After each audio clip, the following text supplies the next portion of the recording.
What's happening, yo? God damn, it's been a while. Okay, so look, long story short, once upon a time we started a reaction channel, which we still have got, but that has quickly molded into just like the music lane, you know what I'm saying? So that's like all we really react to on that channel. But when I started it, I was reacting to like American food and stuff like that, and where that's gone down the music avenue, we can't really react to the stuff that I originally wanted to react to because of the algorithm issues. So me and Joe were talking today and we just thought, well, we built this channel, why not just do the reactions on this channel in between the other content rather than it just being stagnant? You know what I'm saying? So I'm going to react today to 11 American English words that baffle British people, which should be interesting because I can't really think of what words that you Americans use that I don't really understand. Like, obviously, there'll be slang words that I won't understand, but if this is just referring to words like, for an example, like you say trash, we say bin, I wouldn't say that baffles me. You know what I mean? But let's see what words he's going to be firing out today, and let's see if it baffles me. Yeah, damn. It's good to see y'all. Let's go. I've been doing this channel for 10 years. Congratulations. Because of that, I thought now would be a great time to celebrate, by looking back at some of those early videos. I apparently made a video looking at British words that baffle Americans. If I were to make that video today, how different would it be from those days when I was young and naive? Today, we're going to do a little bit of British words that baffle Americans. Oh, so is he doing it the other way around today?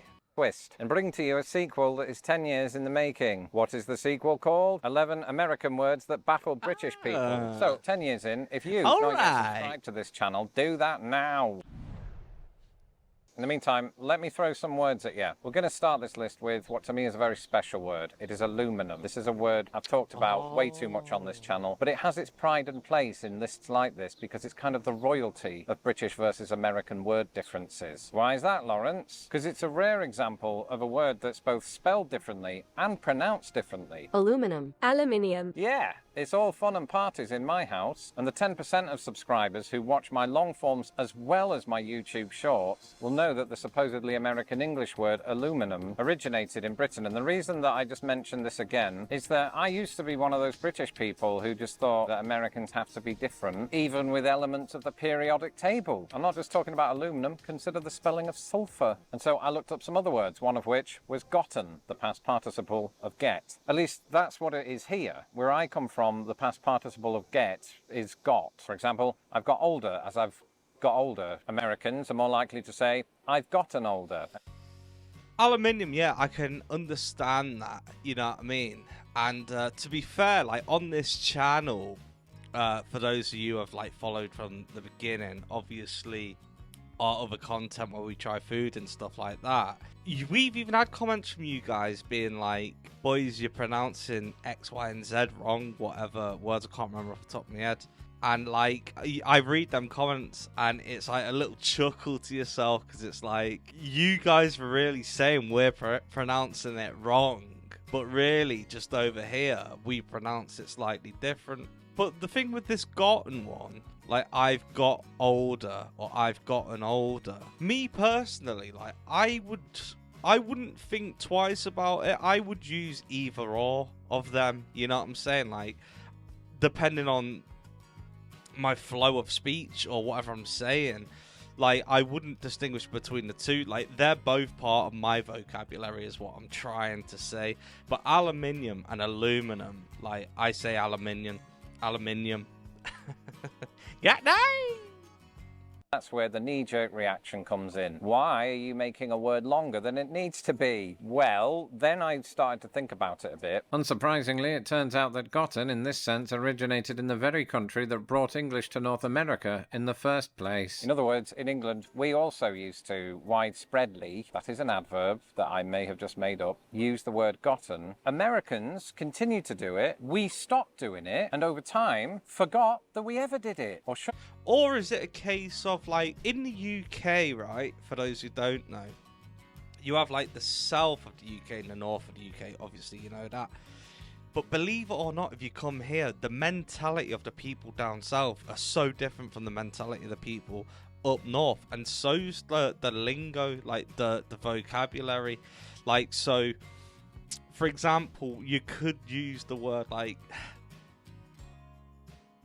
what's a good way of putting it without offending people? I suppose down south they're more like posh in the way that they pronounce their pronunciation. God damn, I need to get back to school, yo. Can't even talk. Maybe I should be watching this. God damn, I'm baffled by all the words. God damn. Anyway, so up north, like, people use a lot more slang words, you know what I mean? And I'm thinking, like, this guy right now, I've never seen him before, but he sounds quite posh southern to me, you know what I mean? I've lived in the south and the north. My parents are from the north, you know what I mean? So I've actually got like more of a northern accent and the northern slang, you know what I mean? Like, our personalities are more northern than like your Mary Poppins-esque British people, and so's the language. And I think words like this gotten are probably still with the less common folk or the more common folk up north, and these posh geezers, they let it go a long time ago, because the more eloquent, shut up, Max, let's carry on. And by the way, is my voice as monotone as this guy's? I hope not. Say, we have forgotten that we ever did it. Now, admittedly, there are some American English words that baffled me at first that don't have a British origin. Take, for example, all-purpose flour. What's all-purpose flour, Lawrence? Well, the quick answer is what the British call plain flour.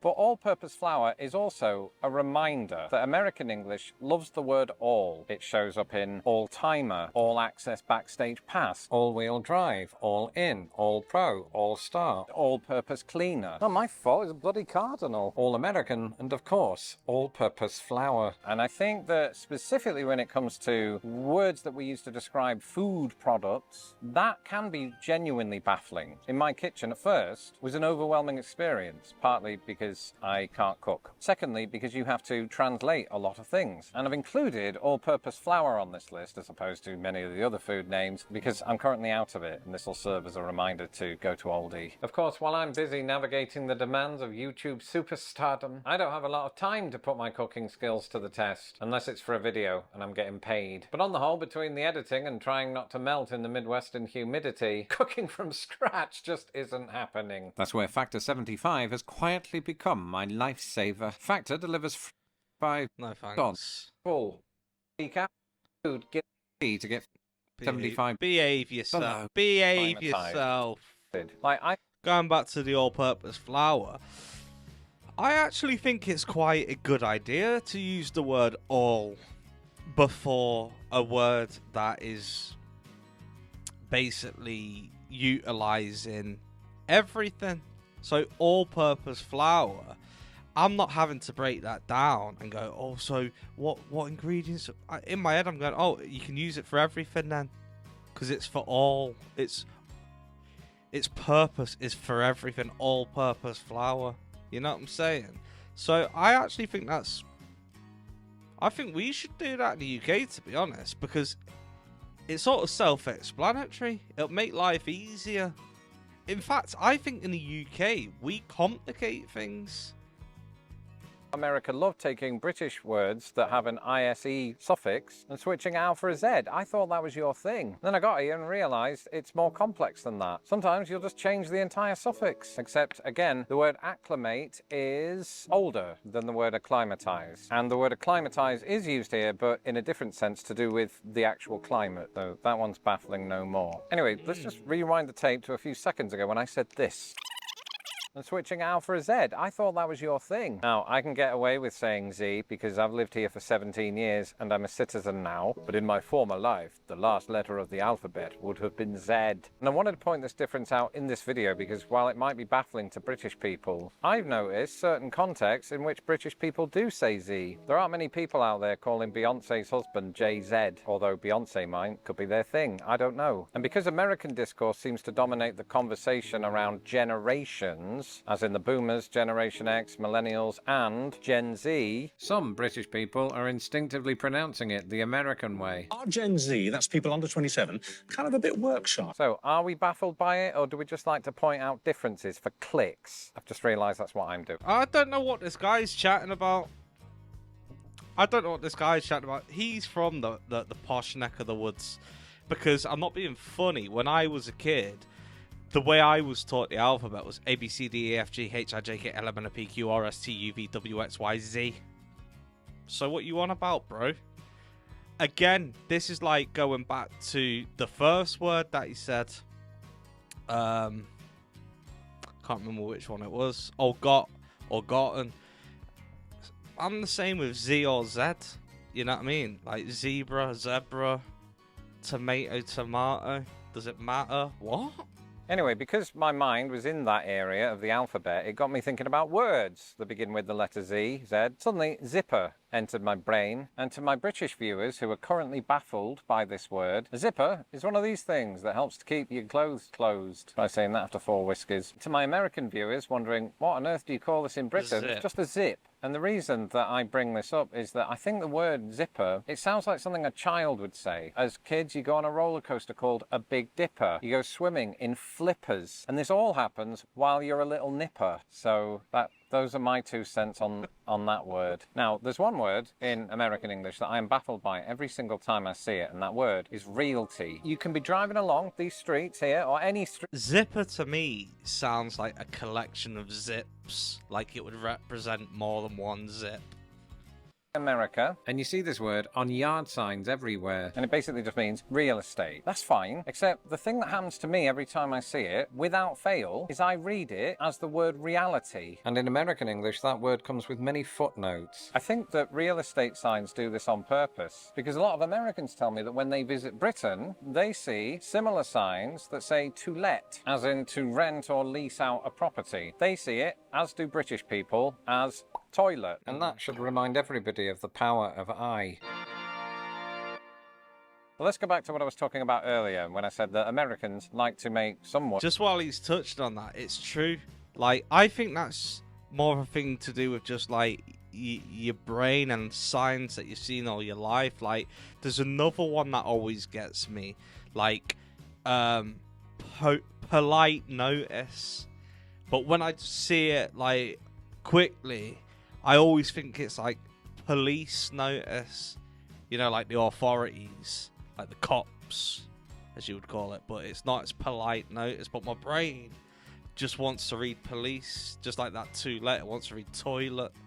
Longer than they need to be. Oftentimes, this will present in words that could just be often. And I used to think that, Americans that use oftentimes are just trying to sound important, clever, different to the rest of us. But if we look at history, and I think you know where I'm going with this, oftentimes was around in English before Europeans were around in America. Sounds In other like a words, location. oftentimes, much like gotten, Was part of the English language in what is today Britain. except at some point in history we caught up with the times and removed the suffix times. Said it twice. In America it has stuck around, but I will acknowledge that there's a debate even here whether you should say the shortened version or the unnecessary word. Jaywalking is an interesting word because it's not a respelling of a British word. It's not an alternate to a British word. It's a word for which there is no equivalent in British English. And that's because the UK doesn't have...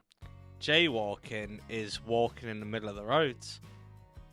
You know what I mean? Which you can actually get arrested for in the UK. Like, it's a crime. laws prohibiting Sure road is. crossing at non-designated spots, except on motorways unless you're an idiot. America was at the forefront of the automobile industry, lobbied hard to have legislation passed against people that would jaywalk, in other words, that would cross the road at parts that aren't designated for crossing. And it just became a part of the legal language of the United States in a way that British people don't have to worry about. But speaking of getting in trouble, America has a word for con artist or swindler that I'd never heard before, and that word is grifter. This word has been used about all sorts of Americans, from business moguls to former reality TV. This guy must have been living under a rock. He must have been. You've never heard of the word grifter? Northerners have. hosts to presidents. And when I first said it, I got the complete wrong end of the stick. And I think it's because it sounds like the word grafter. So when I hear sentences like, he or she is a grifter, at first I thought, oh, so they work extra hard. And language gets you like that, whether it's a word on a sign that's subtly missing the letter I, or an established word that suddenly has an I.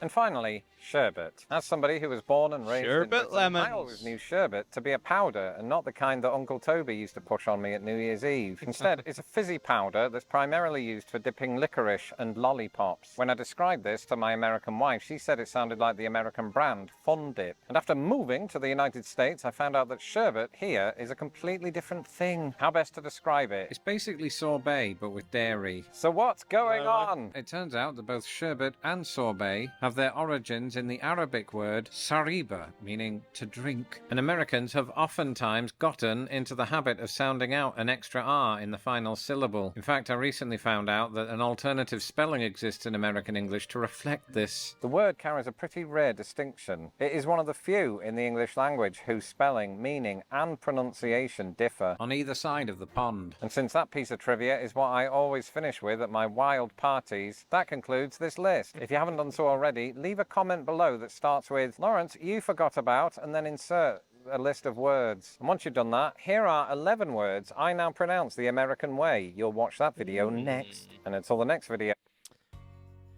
Interesting, Mr. Bond. If anyone wants me to react to that 11 words, and I'll pronounce the American way, hit the like button. And if we get 200 likes, I'll do it.